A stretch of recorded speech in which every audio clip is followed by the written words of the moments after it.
Well, hello everyone. This is Fadi, and I am so excited to start a brand new video series that deal with the historical criticism of Islam. And obviously, whenever I mention the word historical criticism, I am certain that many of you think usually of Dr. J. Smith, and you are absolutely correct, because with me here in studio right now, who will work on unpacking a number of issues related to the historical criticism of Islam, is no other than our dear brother, Dr. J. Smith.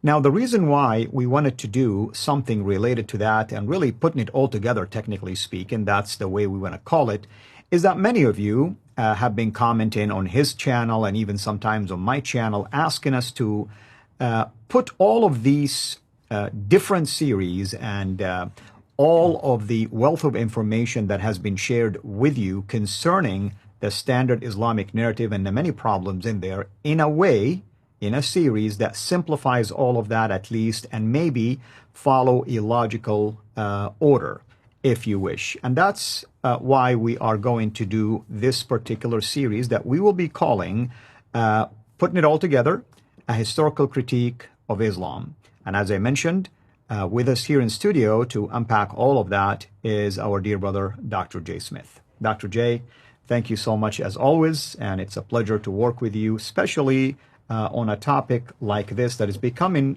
worldwide really popular, if you wish, and many times people are relying on this information, believe it or not, to now counter the Islamic argument. But here is the other positive things. I'm receiving a lot of messages from Muslims who left Islam on account of things like this. Yeah, and I think this is important that we do a overall wrap-up. This is what, 2022. What and where are we going with this material? What have we found up to this point? Mm-hmm. Looking at the comments, and listen, we are looking at the comments. I have been looking at the comments on mine and also on Al-Fadi's site. I've been doing that purposely so that we can see what you're saying. And what you're saying is an understandable problem, and that is there's just too much material. We're getting all the stuff coming out from the Sin Sifters, from Thomas Alexander, from Mel, from Odin. We're getting an awful lot of new stuff that's coming in from Murad and Lloyd and Peter and Joe. Too much material. How can we really understand it? It's that forest with the tree for the tree. You can't see the forest. What's that? You can't see the forest for the trees because there's so many of them around you. There's so many ideas, conflicting ideas.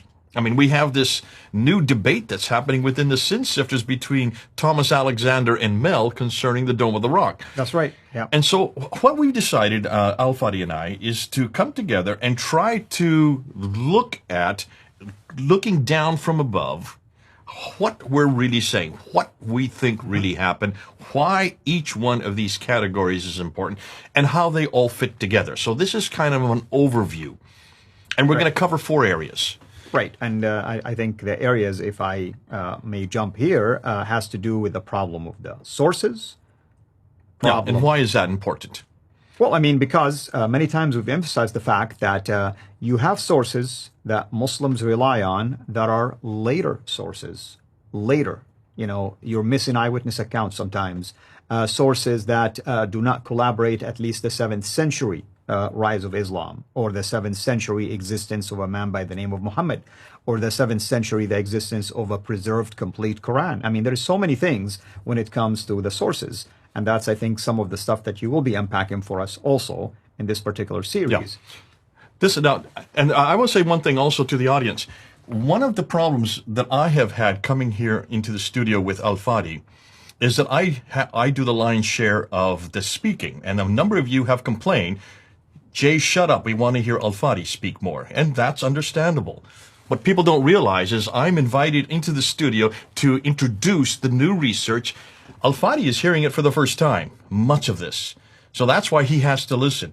But what I want to do this time around is I want you to speak more, because I'm tired of people telling me to shut up all the time. So I'm going to make sure you're on the hot seat. I'm going to make sure you are responding, because you've now heard everything that we're going to be introducing. Exactly. You have now heard. And I want to see what you say, because you are from this area. This is your land. We're going to be talking about Mecca. This is your background. We're going to be talking about Islam. You were a Muslim. This was your prophet. We're going to be talking about Muhammad.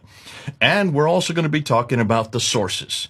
Because you have been brought up believing, from your background, you have always been told that there was a man named Muhammad who received a book called the Quran between 610 and 632, who lived in a place called Mecca in the 7th century, well, from 570 up to 632. So end of the 6th century, moving into the 7th century. This is what you have been brought up with. This is everything you've known. This is everything all of us have known. Why is it you trusted it, and why is it we have always trusted it? That's why we need to start with the sources. Correct. Now, in your background, you didn't have a choice to... That is true. And it's kind of interesting you mentioned that, because you cannot really dare to question things like this when you are basically a Muslim, or at least live in an Islamic context. And even if, let's use today, there is a lot of young Muslims who are definitely taking note of these kind of discoveries and these kind of shows, but they still hesitate to expose their openness to the fact that there is a problem in our narrative. And that's really what this boils down to. I mean, speaking of narrative, I mean, yesterday, June 8th, is what is labeled as the holes in the narrative. Holes in the narrative. The standard Islamic narrative, holes in the standard Islamic narrative. We're going to be talking about that. Which is Yasser Qadi, and his incident with Muhammad Hijab. That one interview 2 years ago. Yeah. Happened 2 years ago yesterday. Right. You're right. So we're even putting down when we're having these discussions. Now, I think it's important, and this is where we're going to go back and forth. In this series, we'll be doing a lot more discussing. We'll be looking at some things on the screen, but more than fact, I want to throw questions at you. I want to throw ideas at you. I want you to then respond to the questions I'm going to be throwing at you, so that we have a discussion back and forth, so that people can see that they can do the same thing. All of you can do the same thing. Everything that we'll be discussing today, I'm hoping you will be doing that with your Muslim friends, or you Muslims are discussing this in your mosques, or with your family, or with your fellow Muslims. You need to ask these kind of questions, because almost everything we're going to be talking about covers 4 distinct areas. The first we've talked about, and that's the sources. Right. And then we have the problem with Mecca. Well, we're going to talk about the book, The Man and the Place. Right. The book, The Man and the Place. You've heard us say that many times. No one calls it the book, The Man. That's what I call it, because it's quick, it's easy. It's like a meme that you can just go to any Muslim and say, let's talk about the book, let's talk about the man, talk about the place. What's the book? Well, that's the Quran, of course. That's the Quran. Why is that important? Well, everything about Islam has to do with the book. And of course, you can separate the book from the man, by the way.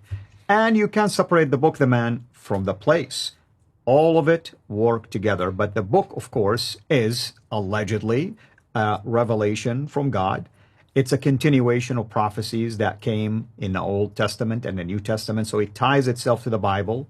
And at the same time, the book tells you to do certain things that if you do not follow, first, you're not a Muslim. Second, you're not, technically speaking, accepted anymore by the God who sent the prophets before Muhammad. So it's a big deal for someone who follows Islam, because it's the finality psychology. It's like you're following the final message by the final prophet to all of humanity. And this is why Muslims get locked into this psychological thinking that, hey, we follow the best of the best, technically speaking. No, it's the one that corrects that which comes earlier. So the book itself, that's the book. This is it right here, the Quran. This is the book that corrects that they could consider which comes before, which has been corrupted, and it abrogates that which comes before. That's why we're going to confront this. But we're going to put this at the very end. Though we say the book, the man, and the place, I'm actually going to flip it. Because before we even talk about the book or the man, that would be Muhammad, we need to talk about Mecca. Mecca is what we're going to go with first. Now, why Mecca? Because the book and the man all take place in one area. And the standard Islamic narrative, we're going to be defining that next. When we get to the standard Islamic narrative, we're going to see that that man lived in a place called the Hijaz. That's where Mecca and Medina are, the central part of Arabia, towards the western coast. Not on the coast, but inland a little bit. That's where you grew up. You grew up in that area. You're from that area. This is your native environment. This is your native area. That's why I want you to talk about it. Absolutely. And I want to add, I mean, you mentioned Mecca. To me, Mecca means two important things: the birthplace of Muhammad and the direction of the Qibla. And you can see why we have a lot of problems with those. Well, it goes way deeper than that. This is where Adam and Eve lived. This is where Abraham lived in 1900 BC. This is for where a Muslim, Muhammad is a big deal, and the Qibla is a big deal. This is where all the trade routes went through. Yeah. This is the beginning. This is where all the prophets were buried. Every 300 prophets were buried. Which we did a show on that, yeah. So this is why Mecca is huge. Because for a Muslim, Mecca is the center of history. Mecca is the center of the world. That huge clock tower that they have built, it's going to be the center of time. And that's why we're going to start with Mecca. But before we do that, we need to talk about the standard Islamic narrative. Absolutely. We need to see what is it and where is it Muslims are coming from. And that will be the next episode. Wonderful. Thank you so much for sharing that. Again, everyone, hopefully you will be enjoying this series. And as we mentioned, there are 4 problems that we will be unpacking in this series. To be honest, we don't even know how many videos we will be able to produce out of this, but it's going to be a lot.